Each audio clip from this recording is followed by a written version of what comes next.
So up next, we have a very exciting session. This session is called Maine's Moment, a vision for inclusive growth and unity, and led by Secretary of State for the state of Maine, Chenna Bellows.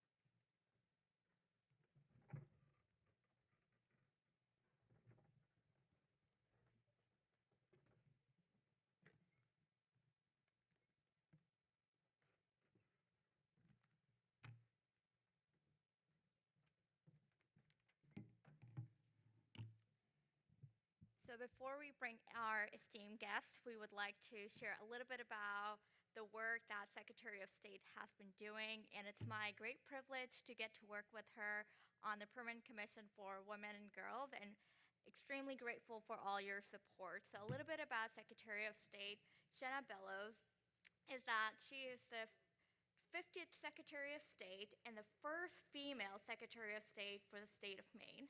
Her commitment to being a leading voice is longstanding, as she serves as the executive board for the National Association of Secretaries of State as the Eastern Region Vice President. She also chairs the National Executive Committee on Election Infrastructure Information Sharing, the Analytics as an Analysis Center. Her realm of election protection goes really deep. She's also serves as the Election Assistant Commission. Secretary Bellows previously served 2 terms in the Maine State Forum from 2016 to 2022, during which she served as the state Senate chair for the Labor and Housing Committee, as well as served on the Judiciary Committee. Prior to her public service, Secretary Bellows was the Executive Director of Holocaust and Human Rights Center for Maine on the UMA campus, where she now serves on the UMA Board of Visitors. From 2005 to 2013, Secretary Bellows was the Executive Director of the American Civil Rights Union of Maine. She was a member of the first Right to Know Advisory Committee and the Maine Freedom of Information Coalition. She serves on the Executive Committee from 2009, as well as on the 2021 ballot to pass the marriage equality in Maine, and also chaired a successful 2011 state ballot campaign to restore same-day registration that many of our voters benefit from today. She was the original member of the Committee for Ranked Choice Voting, and her service is longstanding, and we're so privileged to have her share her reflections today. Welcome.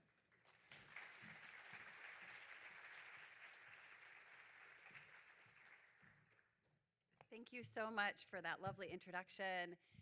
Thank you to the organizers for this incredible conference. Can we have a round of applause for those who made? Yeah?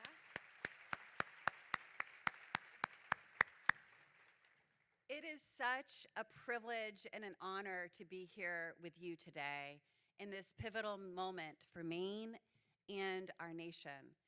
And I want to start at the outset by saying that this conference, what Inclusion Maine is doing at this gathering in its 4th year, is more important than ever. Representation matters. That phrase that Governor Janet Mills posted at the border when she became governor, "Welcome home," that is the key to Maine's future. Welcoming newcomers is our strength. Inclusion is our superpower if we have the courage to unlock it. Make no mistake, we are at an extremely dangerous moment for some of our most vulnerable communities, for immigrants, for New Mainers, for Brown, Indigenous, people of color, for our lesbian, gay, bisexual, transgender, queer, and questioning neighbors, for people with disabilities, indeed, for all of us. What is happening in Washington, D.C. today with members of the military deployed against citizens is not okay. What is happening in Maine And I think this is really important for uh, white folks in the audience who may not have friends and family members who are members of the New Mainer community. What is happening today in Maine with ICE arrests and detentions of our friends and neighbors is not okay. It is wrong, and it contradicts the promise of these United States, the promise of we the people. So what do we do in these challenging times when fear is ascendant and the politics of hate seem to triumph sometimes? The states are a critical line of defense against this disruption of our communities. And equally importantly, and I think we have to hold on to this, it is in the states that we build a vision for what could be. What is our path forward? Who do we want to be? Where do we want to be in 10 years, in 20 years?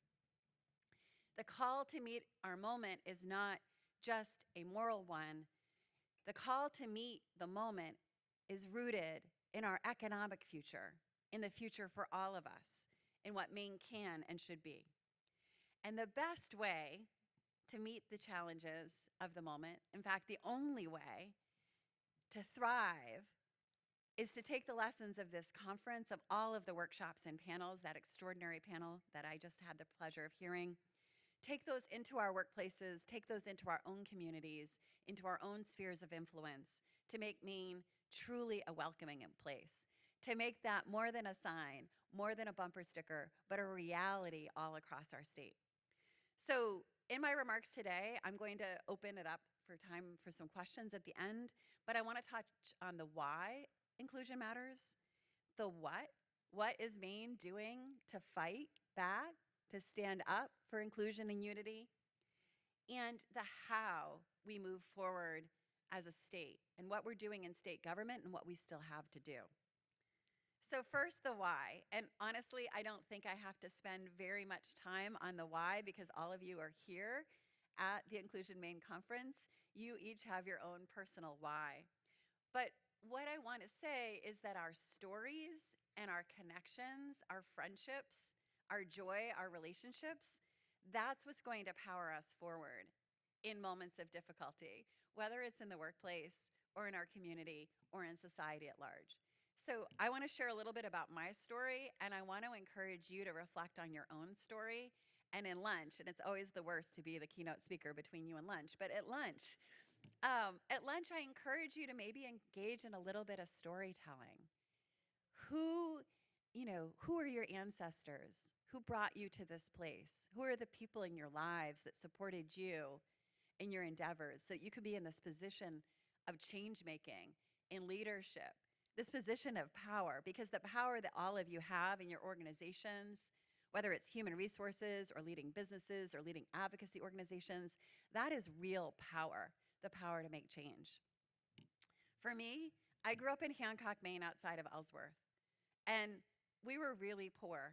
I grew up without electricity or indoor plumbing until I was in the 5th grade, which is a bit unusual in Maine. I remember when my parents, we moved around a lot from rental to rental. We'd stay one place in the wintertime that was pretty nice, and then in the summertime, one year we were in a camper because it was Hancock County in the summertime. And my parents were able, I think with some help, to buy a piece of land, and so we lived in a tent. I was 4 years old, my sister was 3, my brother was 2. All 5 of us in a tent while my parents dug out an old cellar hole and they put a top on that. And the next winter, we lived in the basement. When I entered kindergarten, I had a strong lisp, but I had strong public schools and free speech therapy. And by 3rd grade, my lisp was gone. And I had teachers who were encouraging me to speak out and speak up in class. And but for those supports in school and that great public education, I wouldn't be standing here today as Maine's first female Secretary of State. And when I was elected Secretary of State in 2020, my grandmother turned 100. And she's no longer with us, but she immigrated to this country at age 7. And when she was born, in that year that she was born on her birthday, women in this country didn't even have the right to vote. And here was her daughter becoming the first female Secretary of State. So, my story, the reason that I care so passionately about equity and inclusion, about diversity, about belonging, is I know what it's like to feel different, to feel like I maybe wasn't good enough. I didn't have what my friends had. And I know what it's like to have welcoming people in my community extend a hand and believe in me and help me think about what my dreams were and help achieve those. And so that's why I entered into a career in civil rights, first at the National ACLU and then as head of the ACLU of Maine. And make no mistake, when my grandmother was born, we were not in a better place as a nation. There was grave injustice at all levels. And indeed, sometimes some of my friends look back with nostalgia on the 80s or the 90s. And granted, I love 80s music. It's what I grew up on. Somebody just winced. But, but that wasn't necessarily a better time either. We have come a long way just in the last 20 years. In 2005, when I was growing up, it was legal to discriminate on the basis against gay and lesbian kids in school, to deny them access to education or credit or housing. It was legal to kick someone out of their apartment simply for being gay or lesbian. In 2005, when I moved home to run the ACLU, we ran a statewide referendum campaign. Partners like Equality Maine led that movement. And Maine passed Maine Won't Discriminate. It was the first time we had legal non-discrimination protections for every citizen in our state. But in that year, some people with disabilities still couldn't vote. I see Disability Rights Maine here today. And they went to court. And the courts ruled that, in fact, in Maine, every citizen in our state had the right to vote. That year, it was just a few years after September 11th, 2001, and the attacks on New York City. The discrimination, the fear, the targeting of New Mainers was real. And so 2005 was the year that the Maine Immigrants' Rights Coalition was born out of a group of people coming together and saying, this is not okay. We are going to stand up. And then the Maine Immigrants' Rights Coalition, and I got to be a consultant on this project, transitioned to become its own 501c3 and hired the remarkable Mufala Chitam that you heard from just previously. And today it's a robust, well-staffed organization fighting for the rights of New Mainers, an organization that 20 years ago did not exist. So in this moment, this very scary moment, we also have so much strength that we have built together over time, over decades, over centuries, to get to this place that we are today, to get to this room. So that's my why, is that story of the little girl who didn't have access to safe housing, who had a strong speech impediment, but had big dreams, big ideas. How about the what? So our world has changed very quickly since the Trump inauguration. On the first day of his administration, the president went after immigrants. He declared an emergency on our southern border to increase police powers and moved to end several forms of legal immigration and asylum, including humanitarian parole programs. He ended use of the CBP-1 app to allow asylum seekers to easily schedule appointments with asylum officers. He issued an automatic order against automatic birthright citizenship. Birthright citizenship, which was fundamental to some of my ancestors being citizens in this country. I was so proud when the state of Maine, led by Attorney General Aaron Frey and Governor Janet Mills, sued. They joined 18 other states to go immediately to court. It's an action the state of Maine would take again and again. In April, when the Trump administration unilaterally terminated international students status, the ACLU of Maine, the Rue Institute went to court and won. In May, when the federal government threatened to cut off state funding for roads and bridges if Maine refused to participate in immigration enforcement actions. Maine went to court and won. The federal government itself sued Maine over transgender protections, and Maine went to court and fought back. The attacks continue. The most recent cruel and discriminatory executive order is the Trump administration's decision, an executive order that prohibits access to public programs like domestic violence shelters or food pantries or homeless shelters without requiring that those programs verify immigration status. You know what happened? The state of Maine went to court, and I suspect we will win. So the fight to protect the rights of every Mainer in our courts is ongoing. In total, the state of Maine is involved in more than 24 lawsuits challenging federal abuses of power that threaten the rights and freedoms of the people of Maine, all of the people of Maine. As Governor Mills said to the president, "See you in court." Maine does not bow down to bullies. Maine will not consent to the abuse of power that we are seeing in Washington. We will stand up for everyone in our community. We will fight. It's not just legal actions, though. I want to talk about the work that happens in our own organizations, in our departments, in our agencies. Because the day-to-day lives of most people living in Maine are made up of those interactions, right? As head of the Bureau of Motor Vehicles, I know that the experience, the customer experience of every Mainer coming into a BMV branch is probably, in some ways, has a bigger impact on their day-to-day lives than some of what's happening in the legal fights between the Trump administration and the state of Maine. So when I started as head of the Bureau of Motor Vehicles, I conducted a listening tour. And for anyone in HR or in leadership in the C-suite as head of an organization who is seeking to make change in your organization, start with a listening tour. And I talked not just to managers, but to workers and to customers. And in Lewiston, I had a really startling experience.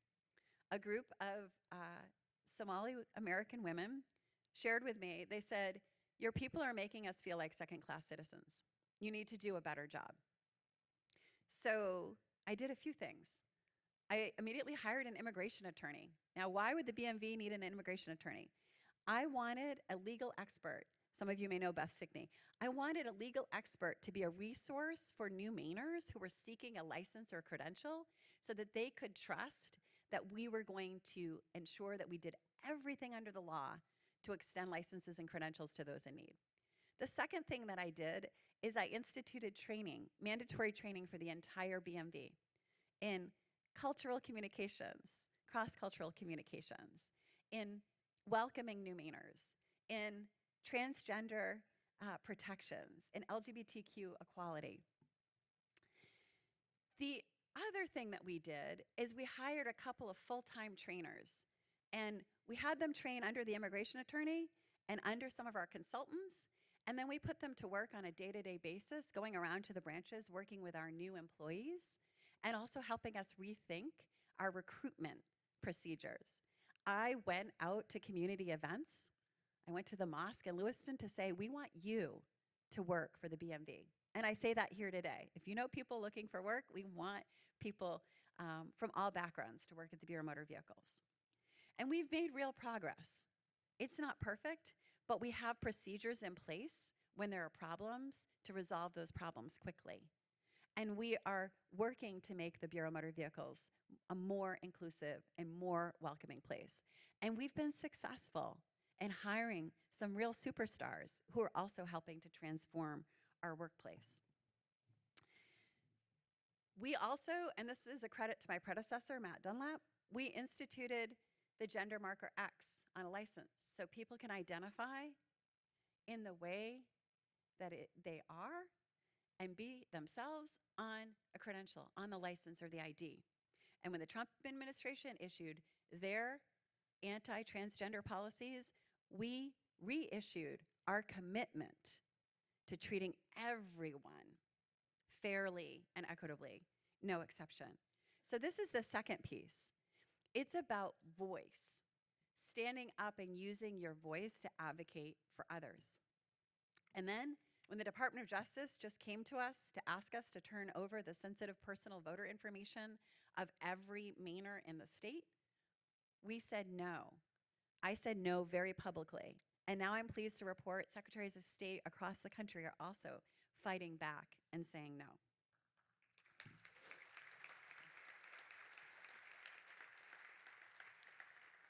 So that is some of the work we can do at the agency level. What about the big picture, right? We're here to talk about workforce. And there was some good news and some bad news in the paper yesterday. I don't know if any of you saw it in the Press Herald. It was right at the top headline. Maine's unemployment is one of the lowest in the nation. In Portland and Greater South Portland, it's at 2.2%. It's the third lowest unemployment rate in the nation.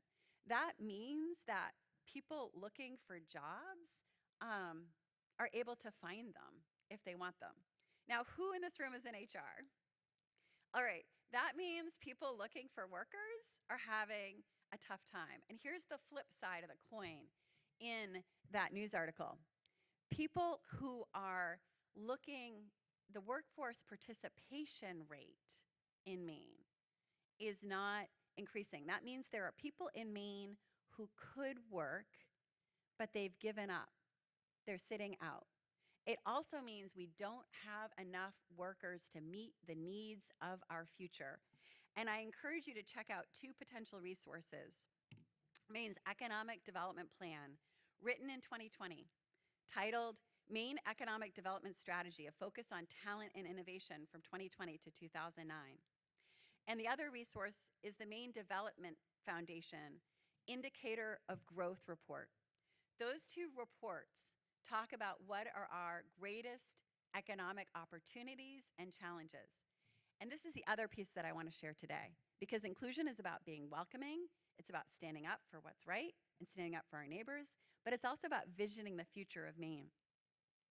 And what those reports reveal is that Maine requires at least 75,000 more people in our workforce before 2030. That's just 5 years away. And honestly, there are other estimates that put that number in over 100,000 because of two things. We are the oldest state in the nation. Our median age is 44.8. 21% of our population is 65 or older. So we have an emerging demographic crisis. We are still at lower levels of workforce participation than we were pre-pandemic. In 2020, at the height of the pandemic, our workforce declined by 26,000 jobs. And while we have grown in the last year, we only grew 1% to 687,000 workers. That's still 6,000 fewer workers than we had in 2019. So the work that you're doing in this conference to think about how we attract and recruit people to work in Maine, that is going to be key to the whole state's economic development. That is key to our economic success and our economic future, because we have to recruit from people with disabilities. We have to recruit from young people who don't see a place for them in Maine yet. We have to recruit from new Mainers. We have to recruit from outside of the state. Do the work that Lisa is doing. Bring people for a vacation, have them stay for a lifetime. Maine is the most beautiful place on earth, right? It is gorgeous. So we have to leverage those resources and recruit people. And I share this vision because each one of us plays a role in moving our state forward, not only in protecting what we have, what we value, what makes us love Maine, what makes Maine the way life should be, but in thinking about the future of Maine. It's the future of our organizations, our communities, our businesses, our associations. So with that, I'd like to close and open it up to a couple of questions. If folks have questions about actions the state of Maine is doing, the future of our state, a vision for inclusion and equity. And before I do that, I just want to say thank you. Because it takes leaders like each one of you making a difference. In my organization, I've had some powerful help. When I first became secretary, I recruited Jerome Bennett and then Dr. Lelia D'Andrade to come in and give me advice, to help oversee those trainings. Lelia put together a statewide calendar of holidays, a simple thing, right? But transformative, of all of the Jewish and Muslim and other holidays of religious minorities in our state, so we could send it out to every state agency, and so we could stop scheduling things on Yom Kippur or Ramadan. She helped us look at our HR, just our job postings, to change the language to make it less exclusionary, to think about the criteria.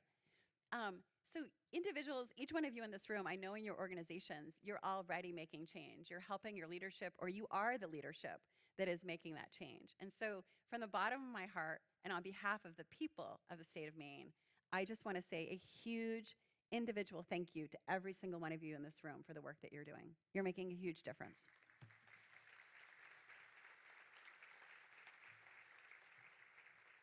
So I didn't bring my watch up. Well, I actually don't wear a watch. I have about 5 minutes. Okay, so 1 or 2 questions. Are there any questions from the audience? Yeah?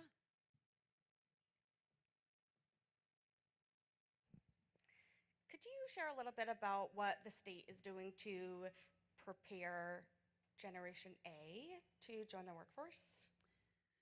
Whew. I feel like our previous panelist is the best suited to say that. But I think when we look at our education policies, when we look at what we're doing in Maine schools, I think this is so incredibly important. And I do think that community partnerships with our schools is a huge piece of preparing the next generation for participation in the workforce. So who here is with an educational organization? Please raise your hand. Okay, so look at those folks and talk to them, get their ideas. But who here is with a community-based organization that would have any interest in partnering with schools? All right, so I would encourage, I think this is what this conference is about, is those partnerships, right? And as Secretary of State, I oversee the BMV, I oversee elections, corporations, and archives. What I will say in archives is we are trying to do a better job of providing teachers with resources for critical thinking and also examining hard history, right? We do a lot of celebration history. I chair the America 250 Commission. America is turning 250 years old next July 4th. It's the 250th signing of the Declaration of Independence. And so we're going to be doing work to get into schools to teach students about that history. And some of that will be celebratory. But some of our history is hard history. For example, last Saturday, I went to Malaga Island. Do folks know about Malaga Island? Yeah. So Malaga Island is a place where there was a thriving biracial community living with Black and brown entrepreneurs on an island off of Phippsburg, Malaga Island, at the turn of the century, late 1800s, early 1900s. And the governor at the time, there was a white business owner that was interested in hotel development, and there was a tremendous amount of racism prevalent. The state of Maine evicted the residents of this island. They razed their homes. They confined one family at what became Pineland, the Maine School for the Feeble-Minded. Imprisoned them. They dug up all of the graves on the island and relocated the graves in combined caskets at Pineland. Really, really awful, awful, awful chapter in Maine's history. And Maine formally apologized just about 10 years ago. And now we have educational programs, and Maine State Archives runs educational programs all over the state to tell that story. On Saturday, the descendants of those families came back to the island. There was a family reunion. There were tours to see that history, to learn about their ancestors, to stand on the ground that was their ancestors' ground. And I think that is one way we prepare the next generation, right? We share the real history, and that's one thing we're doing at Maine State Archives. So.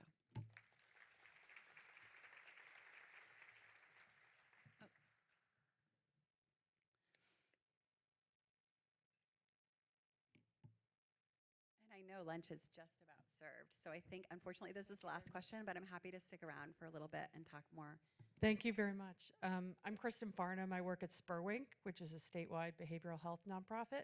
And my question is about ICE. We have had multiple employees who have been detained by ICE. We are a proud employer of many recent immigrants, and the detentions are awful and scary, not just for the individual employee, but for the staff, for the clients that they serve. The most recent employee was detained during the workday when they went out to their vehicle at their place of employment. It also has a chilling effect on our other employees who are concerned about being detained while they're at work. Can you speak to engagement that the state or the governor has with the federal administration over these types of issues? So first and foremost, I want to applaud Representative Decca DeLocke. I don't think she's here in this room. She has brought a bill that would explicitly prohibit state law enforcement from participating in the ICE arrests and detentions. Now, that had been an executive order issued by Governor John Baldacci that was repealed by Governor Paul LePage and has not been reinstated. And I think that Representative DeLocke is on the right track. I think there should be a statewide prohibition on law enforcement whose job it is to protect the public safety of communities in engaging in these arrests, which are really terrorizing. So that's the first thing that I want to say.